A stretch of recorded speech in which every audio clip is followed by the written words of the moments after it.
이 아침에 선포할 하나님의 말씀은 사도행전 10장 39절에서 43절까지 말씀 봅니다. 사도행전 10장 39절에서 43절까지 한 구절씩 교독하고 43절은 함께 한 목소리로 낭독합니다. 우리는 유대인의 땅과 예루살렘에서 그가 행하신 모든 일의 증인이라. 그를 그들이 나무에 달아 죽였으나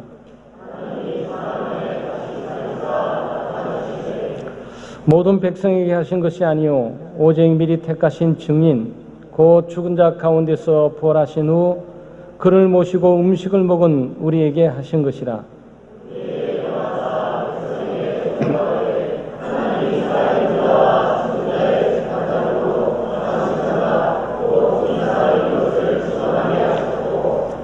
그에 대하여 모든 선지자도 증언하되 그를 믿는 사람들이 다 그의 이름을 힘입어 죄사함을 받는다 하였느니라. 아멘. 사람들은 믿음으로 살아갑니다. 믿음으로 예수 믿고 구원을 얻었습니다. 신앙생활은 믿음으로 하는 겁니다. 그런데 어차피 신앙생활 하는 거 좀 굳센 믿음 갖고 신앙생활하는 게 좋지 않겠습니까? 견고한 믿음, 굳센 믿음, 흔들리지 않는 믿음, 시종일관한 믿음, 좌로나 우로나 치우치지 않는 믿음. 이 믿음 우리 모두에게 필요합니다. 구원하는 측면에서도 필요하고 이 죄악된 세상 살아가는 동안 얼마나 많이 흔들립니까?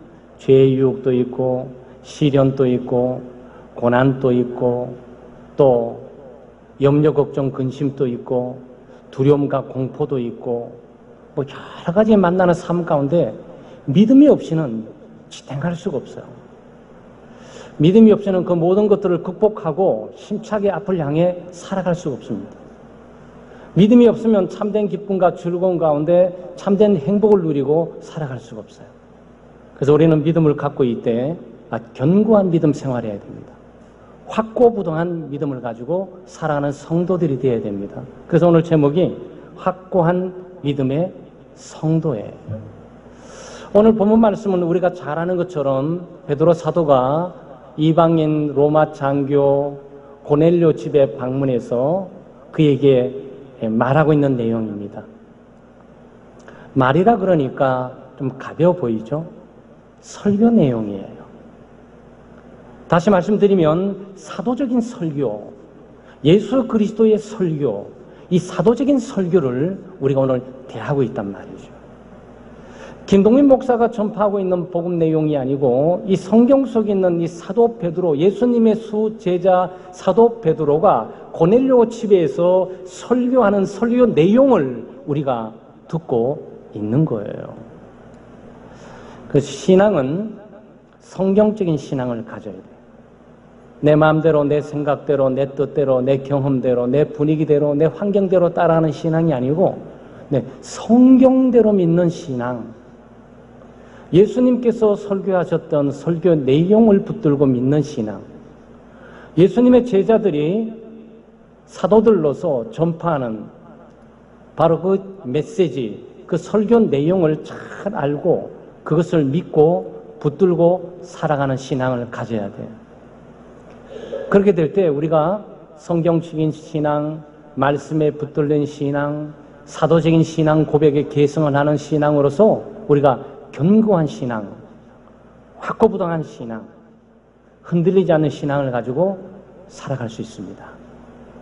그런데 확고부동한 믿음을 갖기 위해서 어떻게 해야 됩니까? 무엇보다도 삶 속에 체험하는 신앙을 가져야 돼요. 하나님이 이론의 하나님이 아니고 논리의 하나님이 아니고 사상의 하나님이 아니고 관념의 하나님이 아니고 개념의 하나님이 아니고 내 삶 속에 생생하게 체험되어지는 그 하나님. 그래서 우리의 신앙은 체험될 필요가 있어요. 그래서 아마 여러분이 신앙생활 하시면서 염려 속에, 근심 속에, 질병 가운데, 사업의 실패 가운데 또 어떤 전쟁의 패배 가운데 쓰라린 것을 경험하고 살아갈 거예요. 하나님을 믿는 성도들이 매번 승리만 할 수 있는 것이 보장되어 있는 것이 아니고 패배도 있어요. 성공만 보장되어 있는 것이 아니고 실패도 있습니다. 건강만 보장되어 있는 것이 아니고 질병 가운데 있을 때도 있어요. 안전하고 평안한 삶만 보장된 것이 아니고 큰 사고와 질병 가운데 고통을 겪을 수도 있어요. 왜 그런 일이 있을까요? 그런 과정을 통해서 믿음이 견고해지는 거예요. 건강할 때 만나는 하나님이 다르고 질병 가운데 만나는 하나님이 달라요. 성공할 때 만나는 하나님이 다르고 실패할 때 만나는 하나님이 달라요. 승리할 때 만나는 하나님이 다르고 패배할 때 만나는 하나님이 달라요. 우리는 그 하나님을 경험적으로 체험할 필요가 있어요. 하나님을 많이 아는 것도 좋고 하나님의 관계에 있는 많은 정보도 아는 것도 좋고 성경 지식, 성경 공부 많이 해서 아는 것도 좋지만 하나님이 살아있는 하나님으로 나와 함께 있는 하나님으로 내 삶의 현장 가운데 기도를 들으시고 생생하게 함께 하시고 내 신음 가운데서도 운동하시고 활동하시고 돕고 인도하시는 하나님을 생생하게 체험할 필요가 있어요. 그 신앙이 견고한 신앙인 거예요. 그 신앙이 흔들리지 않는 거예요. 아마 여러분 설교 듣고 밖에 나가시면서 외웠던 주제라든 내용에서 나가지만 큰 어려움과 시련 당하면서 이 지식이 간 곳이 없이 사라져요. 내가 알고 있었던 믿음들이 어느 날 간 곳이 없이 허덕거리고 내 자신의 모습을 보게 된단 말이죠. 네, 환경과 시련, 고난과 어려움이 나를 압도하는 거예요. 내가 알고 있는 지식을 압도하는 거예요. 내가 알고 있는 이성을 압도하는 거예요. 생각은 뭔가 드는 듯한데 저항할 수가 없어요. 그 흐름에 밀려간단 말이죠.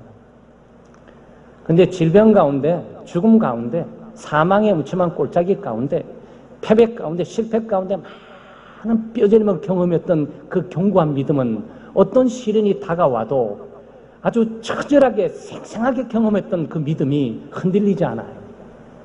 아마 이 점은 여러분이 너무나 잘 알고 계시리라 믿습니다. 그래서 우리의 신앙은 이론적이고 논리적인 것만이 아니고 하나님의 말씀이 내 삶 속에 적용되어지고 하나님의 말씀을 믿을 뿐만 아니고 알 뿐만 아니라 이 말씀들이 살아보게 될 때 거기에 생생한 살아있는 체험을 우리가 갖게 되는 거예요.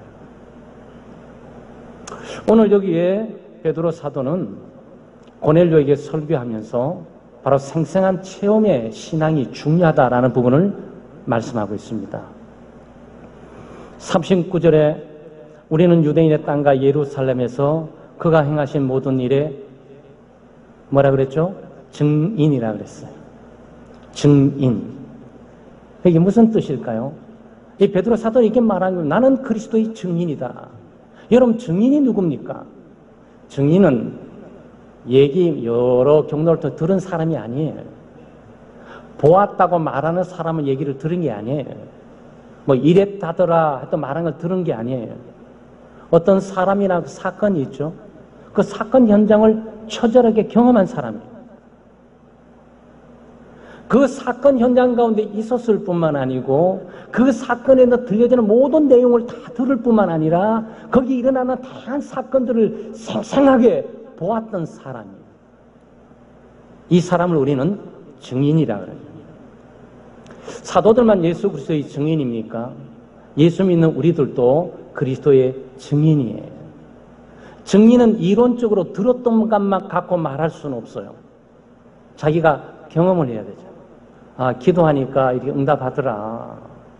하나님께 봉사하고 헌신하고 땀 흘리고 힘드는데 마음에 기쁨이 있더라. 그렇게 어려운 가운데서 위기 가운데 두려워 떨었는데 하나님 도와주세요. 하나님께서 길을 여시는 것을 보고 깜짝 놀랐다. 네, 이런 경험이 필요하단 말이죠. 네. 그리스도의 증인은 그리스도를 경험한 사람이에요. 그리고 우리는 이 사람을 이 사도라 부릅니다. 이 세상에 지금 사도는 존재하지 않습니다. 창대교회 교우들은 깨어서 하나님 말씀 또 잘 공부하고 들어야 되겠죠. 종종 기독교권 어떤 내에서 나는 목사가, 나는 사도다, 우리는 뭐 사도에 있는 모임들이다 하는 걸 들어요. 사도는 더 이상 없습니다. 사도는 12사도에게만 국한되어요. 교회의 역사적으로 사도의 직분을 갖고 있는 사람은 12명밖에 없어요. 바울 사도까지 치면은 13명이 되겠죠. 유다를 대신해서 초대교회에 마띠아를 뽑았고, 마띠아가 12제자 가운데 유다를 대신해 12제자가 되었고, 이 바울 사도를 하나님께서 특별히 부르셔서 이방인 사도라고 칭하시면서 불러주셨어요. 그래서 사도들은 칭호는 바로 이 사람들에게만 적용되는 거예요. 왜 그런지 아십니까? 사도는 예수님이 육체로 지상에 계실 때 함께 생활했던 사람을 말하는 거예요. 예수님으로부터 직접 음성을 들었던 사람, 예수님과 함께 삶을 나눴던 사람, 예수님이 십자가에 못 박혀 죽으시고 부활하시는 그 부활을 눈으로 목격했던 사람, 우리가 그 사람들을 사도라고 부릅니다. 이제 예수님이 다시 육체로 이 땅에 재림할 때 외에는 없지 않습니까? 재림하고 오신다 그래도 우리와 같이 삶을 이 지상에 살 틈도 없어요. 재림에 오신다 그래가지고 예수님이 다시 죽으시고 부활하실 일이 없어요. 더 이상 사도는 존재하지 않습니다. 아마 여러분 어떤 교회에 어떤 교회에서 사도가 우리 교회에 있다 이러면 전부 가짜예요. 그거는 이단입니다. 아주 주의를 하셔야 돼요. 사도는 12명, 바울까지 예외적으로 13명에만 적용되고 있는 직분이에요. 교회 창설 기간에 주어진 거죠. 교회가 이 땅에 존재하기 전에 교회의 터가 되기 위해서, 교회를 개척하기 위해서 부름받은 사람들이 사도들이에요. 지금 온 천하의 교회가 다 세워지고 있지 않습니까? 그래서 사도는 더 이상 교회에 필요하지 않습니다. 사도적인 내용이 이 속에 들어있죠. 그렇지만 사도들이 일을 했던, 교회를 개척한다든가 교회를 세운다든가 사람을 주님께로 인도하다든가, 이런 사도적인 사역, 사도적인 기능, 사도적인 역할, 이것은 교회에 위임되어 있어요. 그래서 우리가 전도하고 선교하고 교회를 세우는 거예요. 자, 그런데 이 사도는 예수 그리스도를 체험했습니다. 이 사람은 들었던 사람이 아니에요. 그리스도와 함께 생생하게 삶을 나누면서 그리스도로부터 직접 듣고 그리스도의 행하심을 직접 보면서 죽은 자 가운데 부활하셨던 살아난 그 사건을 직접 목격한 사람이 이 사도들입니다. 사도들을 그래서 그리스도의 증인이라고 그래요. 근데 예수 믿는 우리도 그리스도의 증인이라고 그럽니다. 도대체 연결고리는 무엇일까? 성령이에요. 사도들이 처음부터 이렇게 했습니까? 아니에요. 사도들은 도망갔어요. 예수님 십자가 못 박힐 때 도망갔습니다. 두려워서, 공포스러워서. 베드로는 예수님을 3번이나 부인했습니다. 여자의 앞에서. 그런데 사도행전 2장에서 성령께서 강하게 강림하시고 성령이 충만하게 임하고 성령을 받고 난 이후에 이 사도들은 강력하게 그리스도의 부활의 증인이 됐습니다. 오늘날 우리는 성령께서 임하시는 속에 살아가고 있어요. 오순절 다락방에 성령께서 임하고 난 이후에 이 사도들의 복음 전파를 통해서 교회에 세우되었고, 모든 믿는 자들은 성령의 역사로 말미암아 예수 그리스도를 믿고 교회로 들어오게 되어 있습니다. 그래서 우리는 사도와 같이 그리스도의 생활하지 않고 사도와 같이 그리스도의 부활을 보지 못했지만 마치 본 것처럼 동일한 체험을 갖게 돼요. 동일한 체험을 갖게 되는 것은 우리의 능력과 힘 때문이 아니고 성령께서 역사하는 거예요. 사도들을 믿게 한 성령께서 우리를 동일하게 믿게 하는 거고, 사도들을 그리스도 앞으로 인도하는 성령께서 우리를 그리스도 앞으로 인도하는 거고, 사도들을 그리스도의 말씀을 듣게 하는 것처럼 성령께서 우리를 그리스도의 말씀을 듣게 하는 거예요. 성령의 역사가 같아요. 그래서 우리는 시대가 2000년, 3000년 떨어져 있지만 같은 체험을 하고 있는 거예요. 신기하죠? 이게 기독교인이에요. 기독교인은 시간과 공간을 초월하는 영혼을 향해 살아가고 있어요. 시간대가. 하나님은 시간과 공간을 초월하신 분이고 시간과 공간을 초월하신 하나님과 함께 우리가 동행가고 있단 말이죠. 여러분 성찬을 하게 되잖아요. 성찬하시게 되면 뭘 하십니까? 예수님께서 우리를 위해서 찢기신 이 살을 상징하고 있는 떡을 먹잖아요. 예수님께서 우리를 위해서 찢기시고 흘리신 보혈, 피를 상징하고 있는 그 희생을 상징하고 있는 그 우리 포도잔을 먹잖아요. 그러면서 우리는 어디로 가는 거죠? 2000년 전에 십자가 위로 가시는 거야. 지금 현재 일어나고 있는 현장들이 성령의 역사로 말미암아 믿음으로 2000년 전에 십자가에 못 박힌 그리스도와 함께 있는 우리를 발견하게 됩니다. 그 미래 그 예수 그리스도가 다시 오실 것을 바라보게 되는 거고. 어떻게 그럴 수가 있을까? 여러분, 이게 뭐죠? 이게 신비지. 기독교는 신비주의는 아니에요. 그렇지만 기독교는 신비가 있어요. 뭐 하나님을 만난다. 예수 믿지 않는 사람이 하나님을 만난다는 표현 속에 굉장히 놀랄 거야. 나는 하나님을 보았어. 굉장히 놀랄 거야. 갑자기 눈을 감고 일어나더니 기도 가운데 주님께서 응답해 주셨어. 굉장히 놀랄 거예요. 아니, 그 주님이 어디 있었지? 난 옆에 계속 있었는데 못 봤는데. 믿음의 눈을 떠서 보이지 않는 세계를 보는 거예요. 믿음의 귀를 열어서 보이지 않는 하나님의 음성을 듣는 거란 말이죠. 이게 뭐예요? 이게 신기한 거지.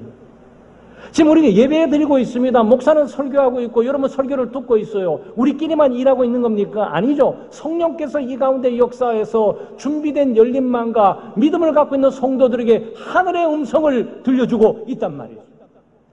김동민 목사가 얘기하고 있는 것이 아니고 예수 그리스도 하나님께서 나에게 지금 말씀하고 있다라는 놀라움을 경험을 하게 되는 거예요. 기독교 신앙은 이론, 개념, 논리적인 것만이 아니고 체험이죠. 하나님은 살아계시고 하나님은 우리와 함께 계시고 하나님은 우리의 기도를 들으시고 우리의 삶을 인도하시며 위기에서 구원해 주시기도 하고 질병 가운데 치유해 주시기도 하고 실패 가운데 일어나게 하시기도 하고 패배 가운데 승리를 주시는 분이세요. 그 하나님을 우리가 경험하고 산단 말이죠. 지금 베드로 사도가 쓴 글이 있어요. 지금 말하고 있는 베드로 사도가 쓴 글이 베드로 전서, 베드로 후서예요.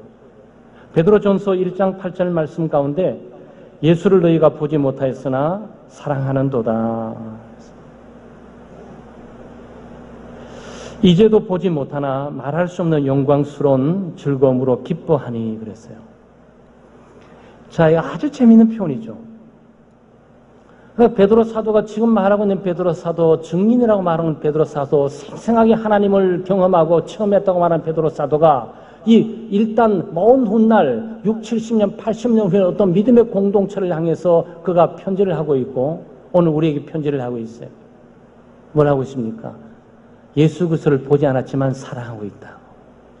여러분 그리스도 사랑하세요? 네, 저는 그리스도 사랑합니다. 제가 예수 그리스도를 보았습니까? 아니에요. 그리스도의 부활을 목격했습니까? 아니에요. 그리스도께서 육체로 살아계실 때 내가 그리스도와 함께 있어서 그분에게 음성을 들었습니까? 아니에요. 그래서 나는 그리스도를 사랑해요. 생생하게 그리스도가 나의 주님이심을 나는 고백할 수 있고 그분이 나의 구세주님을 고백할 수 있고 그분이 내 삶과 함께하고 계심을 내 마음속에 계심을 너무나 잘 알고 있어요. 여러분도 그러시죠? 여러분 그러세요. 네, 우리 믿음의 교우들이 예수 그리스도를 이 사도 베드로가 말한 것처럼 본 적도 없어요. 그런데 그리스도를 사랑해요. 본 적도 없는 예수 그리스도를 사랑합니다. 그리고 본 적도 없는 예수 그리스도로 말미암아서 말할 수 없는 즐거움과 기쁨 가운데 생활을 해요. 여러분 이게 사실입니까? 사실이에요. 경험적으로 사실이에요. 예수 그리스도를 만나고 그리스도의 사랑이 얼마나 큰지, 교회를 얼마나 가고 싶은지, 예배드리는 시간이 얼마나 기다리고 싶은지, 찬양하는 시간이 얼마나 기쁘고 즐거운지, 내 기도하는 그 시간이 얼마나 즐겁고 기쁜지 말할 수 없는 경험을 삶 속에서 체험하고 살아간단 말이죠. 여러분 성경 속에 성경을 읽죠? 성경을 읽다 보면 성경에 많은 인물들이 나와요. 특별히 어려움 가운데, 시련 가운데, 고난 가운데 극한 패배와 죽음의 구렁텅이 있게 될 때 시편을 읽다 보면 여호와는 나의 목자시니 내게 부족함이 없으리로다. 그가 나를 쉴만한 물고와 푸른 초장으로 인도하신도다. 내가 사망의 음침한 골짜기로 다닐지라도 내가 해를 두려워하지 않을 것은 주께서 나와 함께 하심이라. 그 시편들이 있어요. 그런데 어떨 때 읽다 보면 내 말을 하는 것 같아요. 여러분 그거 느끼시죠? 내가 성경 속에 들어가 있고 성경의 인물과 동일되고 있으면서 그들이 다루어지고 있는 문제 속에 나도 동일한 문제를 다루고 있고 그들을 위로하고 격려한 하나님을 난 동일하게 만나고 있는 것을 느끼기 시작해요. 이 사람들이 누구죠? 네, 수천 년 전에 살았던 사람들이야. 네. 여러분 찬송가 가사 찬양하라 복되신 구세주 예수 했죠? 이 크로스비예요. 저는 크로스비를 굉장히 좋아해요. 나의 갈 길을 다 가도록 이 여성이에요. 크로스비가. 근데 이분이 눈먼 여인이에요. 근데 찬양이 너무 아름다워.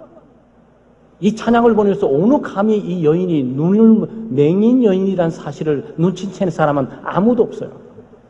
나의 갈 길을 다 가로 예수 인도하시네. 이런 거 말이죠.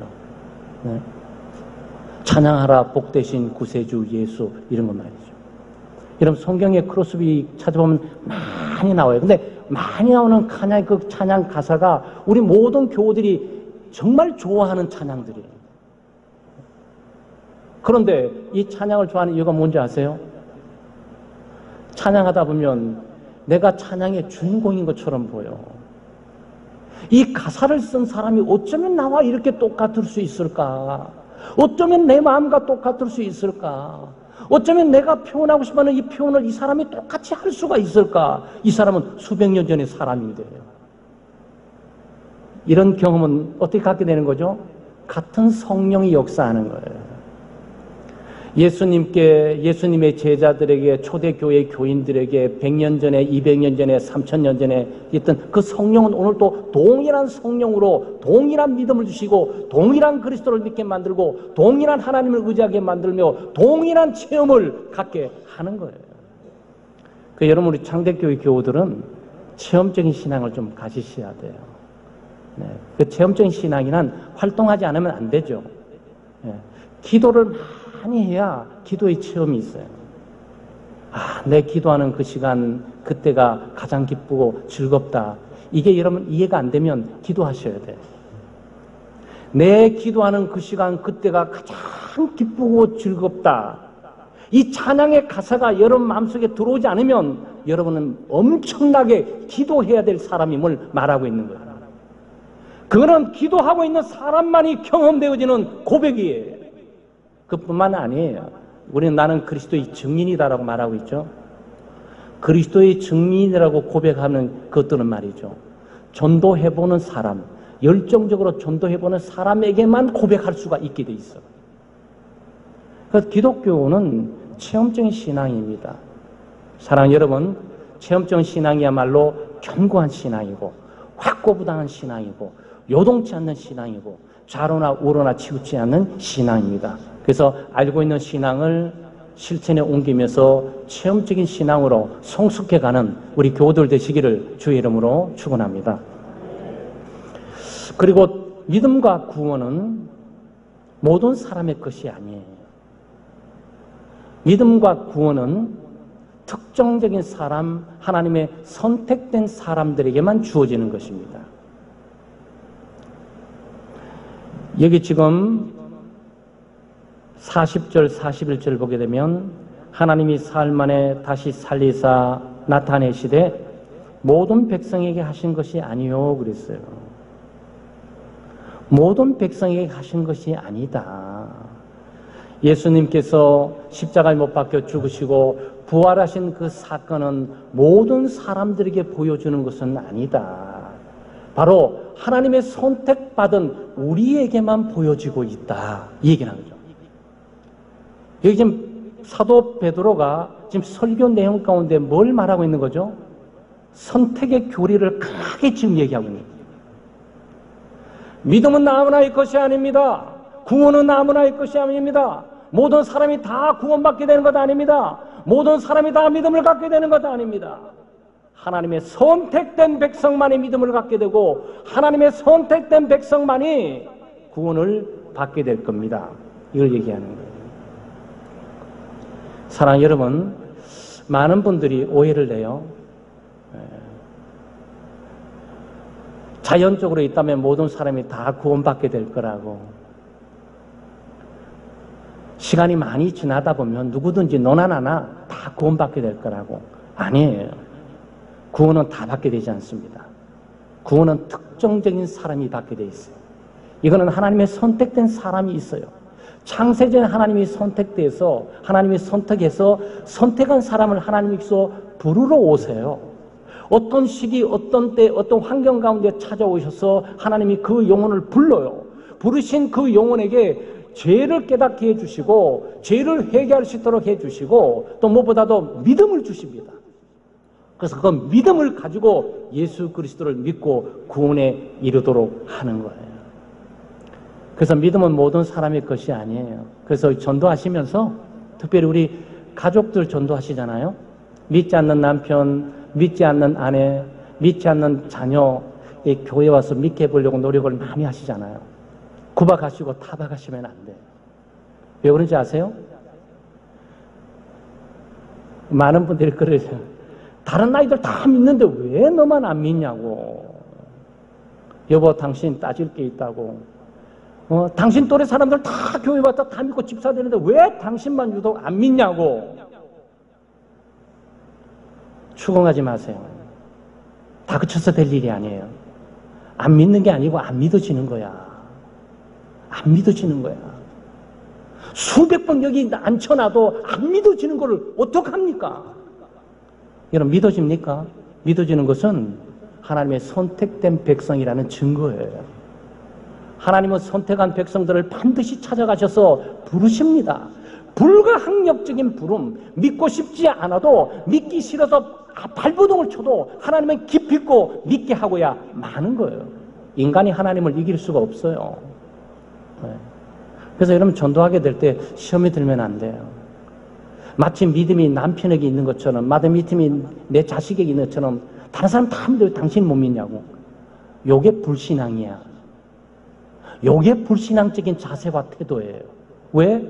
하나님께서 믿게 하셔야 믿는데 인간이 믿을 수 있다고 의지하면서 그거를 믿고 있기 때문에 그건 잘못된 믿음이에요. 믿음은 모든 사람의 것이 아닙니다. 여러분, 예수 그리스도가 믿어지세요? 그리스도께서 나의 구원자가 되시고 그리스도가 나의 주님이 되시고 그리스도가 나의 방패가 되시고 그리스도가 나의 소망이 되시며 그리스도가 나의 모든 충만함이 되시고 그리스도가 나의 참된 만족이 되시고 이게 믿어지세요? 여러분의 믿음을 만드신 게 아닙니다. 여러분이 똑똑하고 여러분 판단력이 좋아가지고 수많은 것 가운데 이게 올바르다 싶어서 여러분 선택해서 믿게 된 것이 아니에요. 하나님이 여러분을 선택하셨던 거예요. 선택하신 하나님께서 하나님의 시간과 때에 찾아가셔서 그를 부르시고 그에게 믿음을 주셨기 때문에 그가 믿을 수 있는 거예요. 여러분, 예수 그리스도의 이 복음이 얼마나 믿기 어려운지 아세요? 아니, 어려운 게 아니라 불가능한 거지. 하나님이 인간이 되셨대.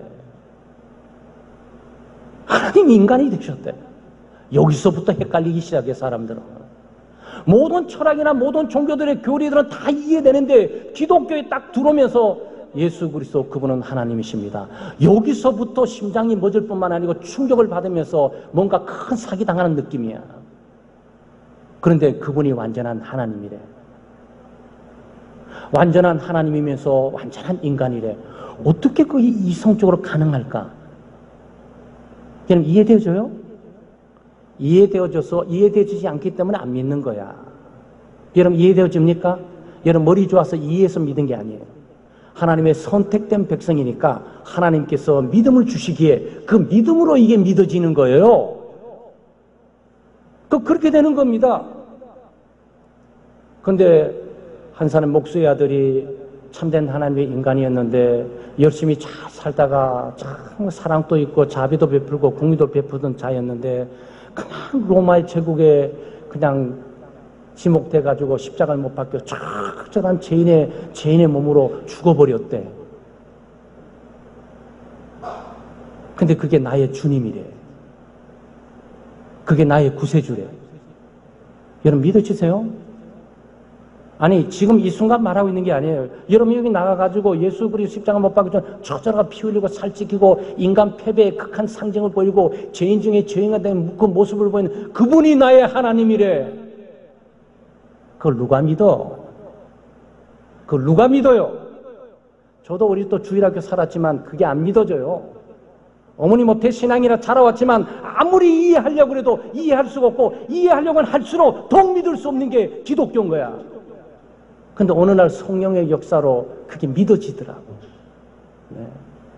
가장 믿지 못한 것들이 얼마나 큰 완악한 완고하고 강팍한 죄인임을 깨닫고 4시간을 울면서 기도했어요. 그 하나님의 사랑에 감동해서 나 같은 이렇게 불순종하고 불신앙적이고 완고가 아집스러운 존재, 잘난 척하고 자기 멋에 살아가는 존재를 지금까지 심판하지 않고 하나님이 참고 기다리면서 나를 부르고 있다는 사실 앞에 얼마나 감격했는지 모른단 말이죠. 이게 뭡니까? 하나님의 선택한 하나님의 백성들의 주어진 믿음이에요. 사랑하는 여러분, 구원은 모든 사람이 있는 것 아니에요. 만약 이 아침 여러분 오셔가지고 예수 그리스도가 믿어지고 그리스도와 함께 동행하고 하나님의 진리가 들려지기 시작하고 한다면은 여러분 정말 복받은 사람이에요. 우리 그 노래 행복이라오 하나님의 백성으로 사는 것 행복이라오. 그 뭐가 또 필요하냐고. 행복에 뭐가 또 필요하겠습니까? 나는 구원받았고 하나님의 선택을 받았고 하나님이 나를 사랑하고 하나님이 나를 주목하고 하나님이 나의 하나님이 되시며 하나님이 처음과 끝이 되시고 하나님이 죄에서 구원하시고 죽음에서 건지시며 하나님이 어둠에서 빛으로 인도하시고 이 죄악되고 타락된 세상 가운데 하나님의 나라를 인도하는 이것 이외에 가장 강력하고 소중한 것이 뭐가 있겠습니까? 이게 하나님의 선택된 백성에게 주어지는 하나님의 구원의 믿음이에요.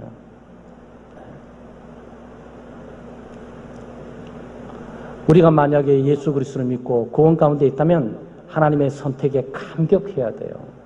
아마 체험적 신앙을 특별히 저는 강조를 많이 하지만 체험이 우리를 구원해 주는 것이 아니고 구원받은 백성은 체험으로 나갈 수밖에 없게 돼 있어요. 네?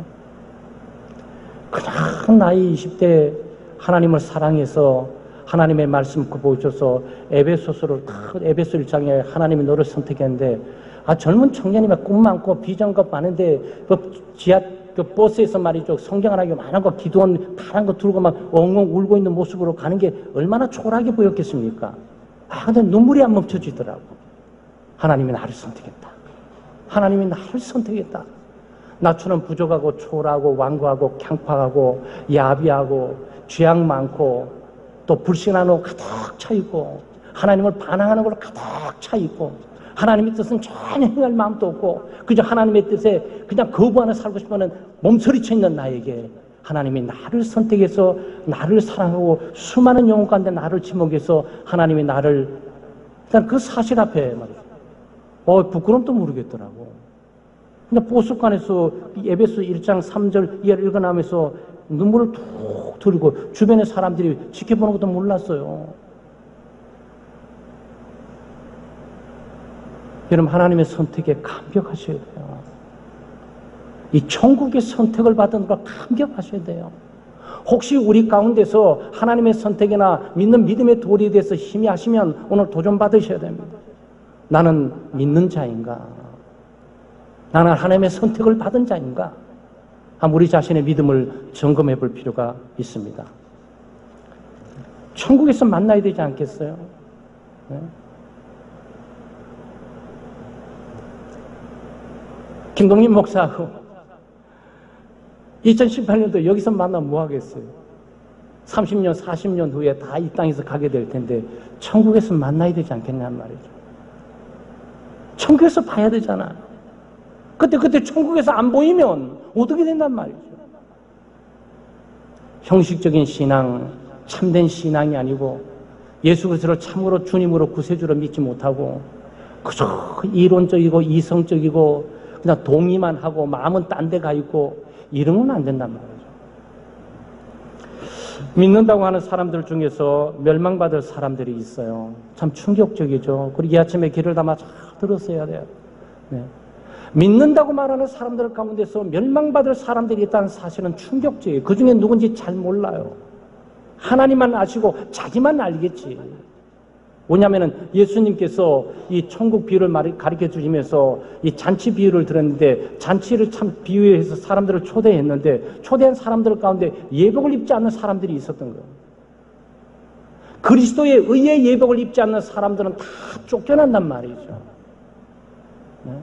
그 자리에 앉아 있는다고 해서 다 거기에 온전히 간다는 보장이 없는 거예요. 이런 메시지는 여러분의 위협을 주고 여러분을 고통스럽게 만드는 것이 아니라 사실 우리의 신앙을 깊이 점검해 봐야 될 그런 상황이 있습니다. 42절에 보게 되면 이런 말씀이 있어요. 우리에게 명하사 백성에게 전도하되 하나님이 살아있는 자와 죽은 자의 재판장으로 정하신 자가 곧 누구라고요? 이 사람이라고. 이 사람이 누구죠? 예수 그리스도예요. 예수 그리스도는 산자와 죽은 자의 심판주가 되십니다. 예수님을 구원의 주님으로만 알고 계시죠? 네, 예수님은 구원의 주님이세요. 우리를 구원하시기 때문에 우리의 구세주가 되시고 우리의 주님이 되시는 거예요. 그렇지만 동시에 예수 그리스도 그분이 바로 심판주가 되신다는 사실을 기억을 하셔야 돼요. 우리가 하늘나라 입국에 들어가면서 이 심판주 앞에 서게 될 거예요.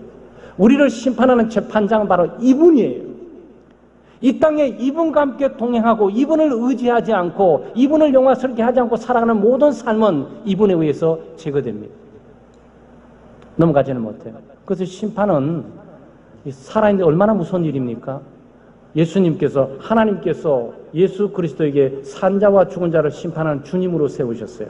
그래서 천국의 재판장은 주님이십니다.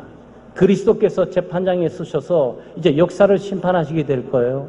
역사를 심판하시게 될 때 제일 먼저 불신자들을 심판하게 되겠죠.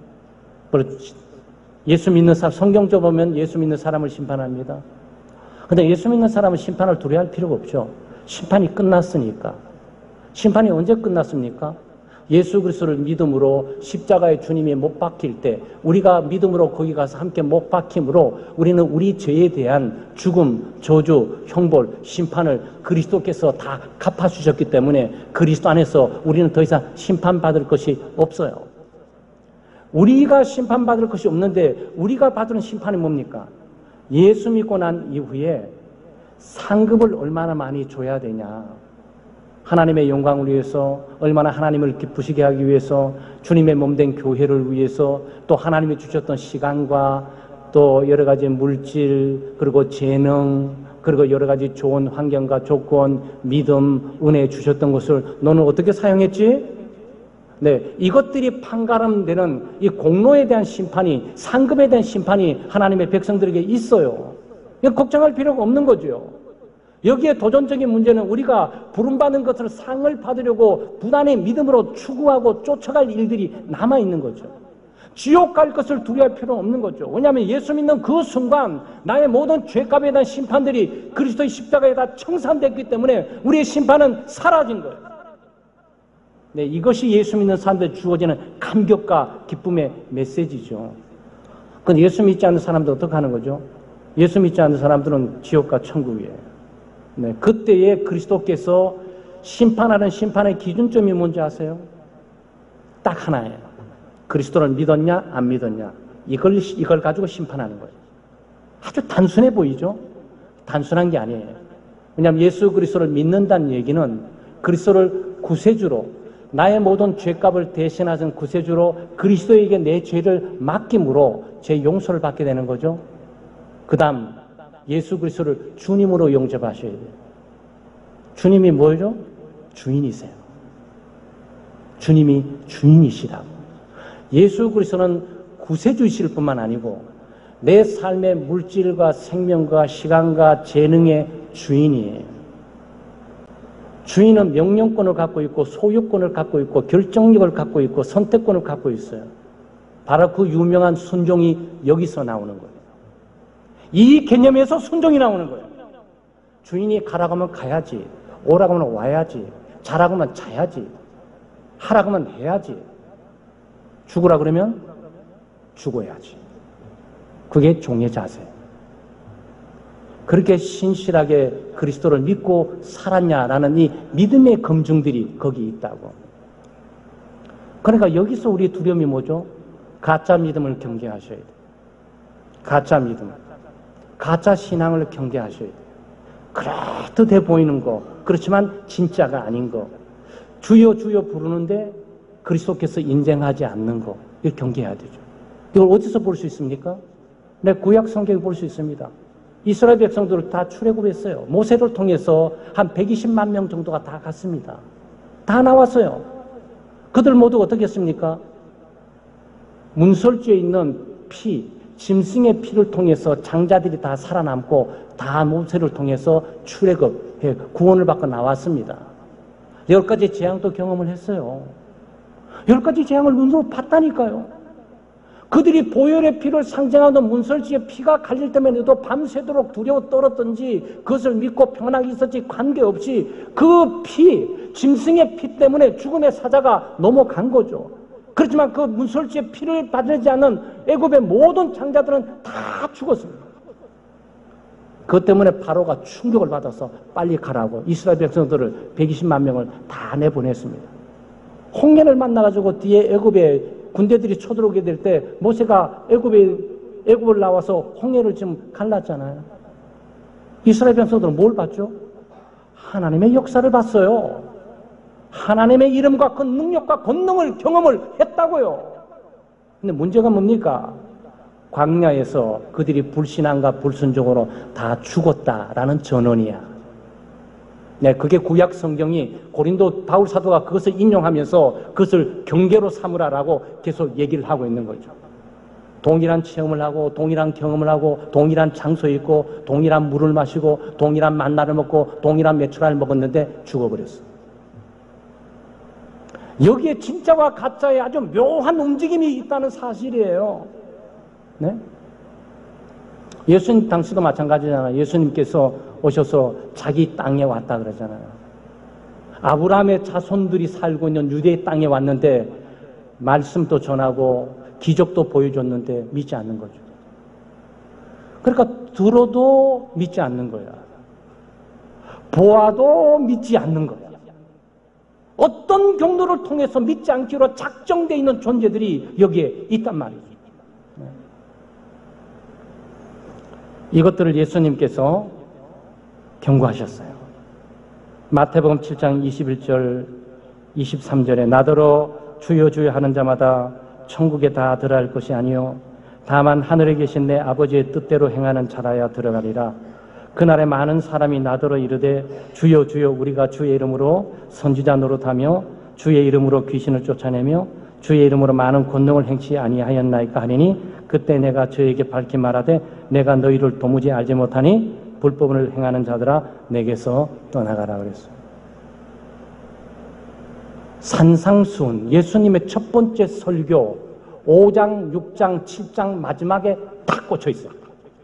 경고의 메시지를 믿음을 함부로 어설프게 생각지 말고 만홀히 여기지 말아라.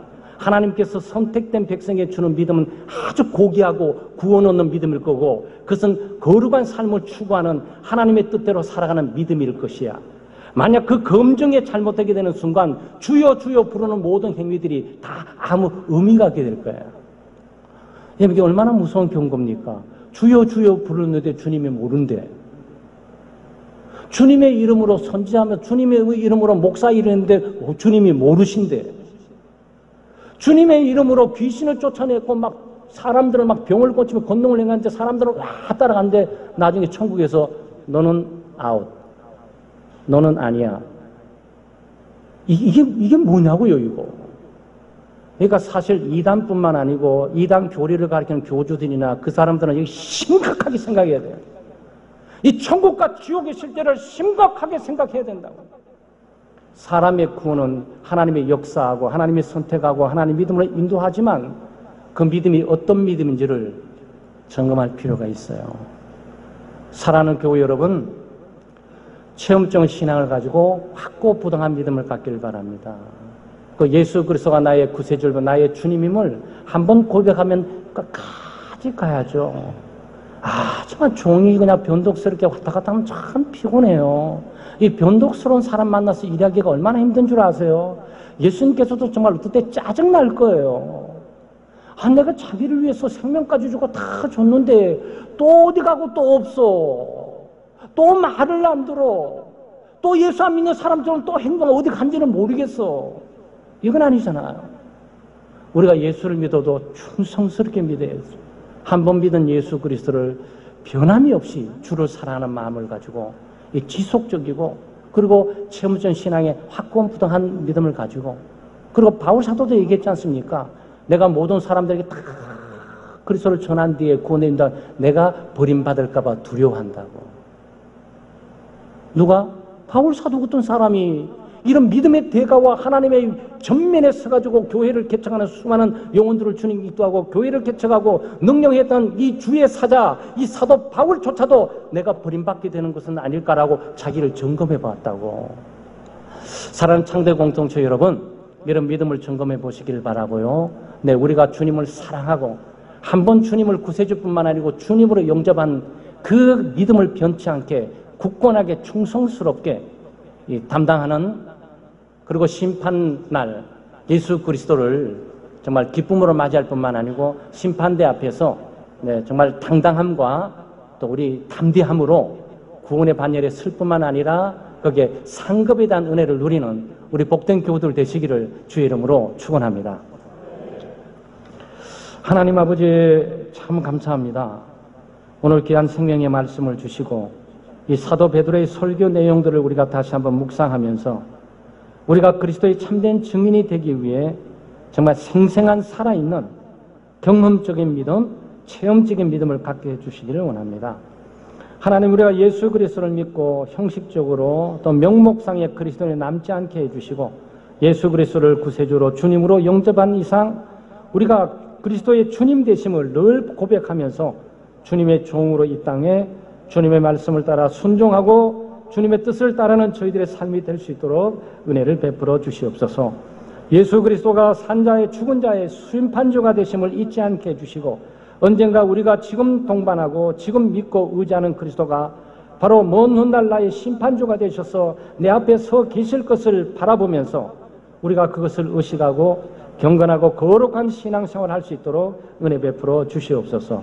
감사드리며 예수님의 이름으로 기도드리옵나이다. 아멘.